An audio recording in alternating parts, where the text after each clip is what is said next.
Ici, nous sommes donc au cœur du parc d'activités économiques de Tournai-Ouest, dans le quartier qui s'appelle le quartier Negundo,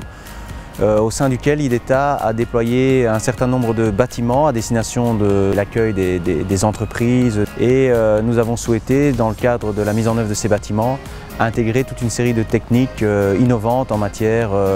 d'énergie. Tout de suite est venue la question de savoir finalement qu'est-ce qu'on pouvait faire du surplus potentiel d'énergie qui serait produit lorsque le bâtiment ne consommerait pas cette énergie verte qui, malgré tout, pourrait être produite. C'est pourquoi ce bâtiment, forcément, a été réfléchi comme étant un bâtiment basse énergie avec une enveloppe je dirais, assez performante et qui permet de travailler sur un stockage finalement d'énergie thermique quand bien sûr les conditions sont optimales. Et donc en parallèle, nous avons augmenté le nombre de mini-éoliennes, nous avons augmenté le nombre de panneaux photovoltaïques. Il était important de continuer aussi à augmenter la capacité de stockage. Donc ici on est parti sur une technologie un peu différente, on va dire ça c'est la technologie la plus standard, avec une batterie d'une capacité de 10 kW et une capacité d'accumulation d'énergétique de 100 kWh qui vient s'intégrer donc dans, je dirais, la gestion globale au niveau du site.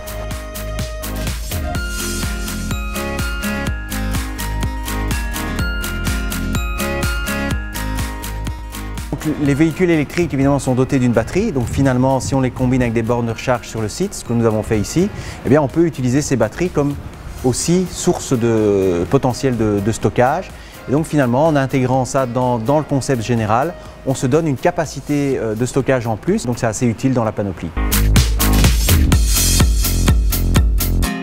Ici on a essayé de profiter de l'opportunité de la topographie du site et du fait qu'on avait déjà un bassin d'orage pour finalement compléter notre panoplie de moyens de stockage par un dispositif de turbinopompage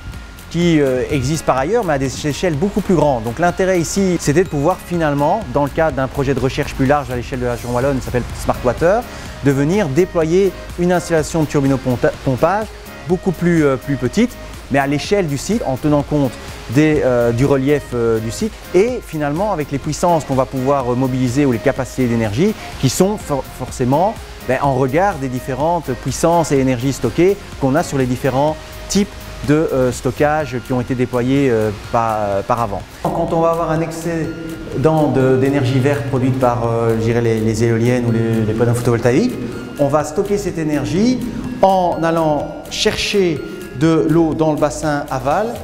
Par la pompe, on va le remonter vers le bassin amont et donc on va transformer finalement cette énergie électrique en énergie hydraulique potentielle. Et quand on aura besoin, à contrario, de restituer cette énergie électrique, l'eau va faire le chemin inverse, elle va revenir du bassin amont par la conduite,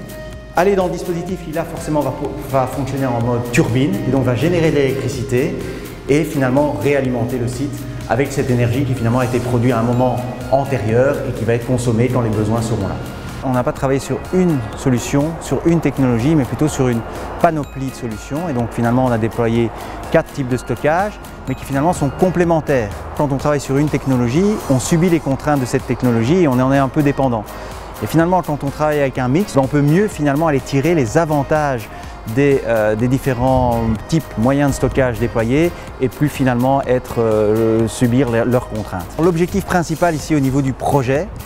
c'est de pouvoir finalement déployer un maximum de production d'énergie verte tout en pouvant garantir qu'elle puisse fonctionner un maximum du temps, c'est-à-dire à 100% forcément quand le soleil ou le vent est disponible, pour les besoins du bâtiment.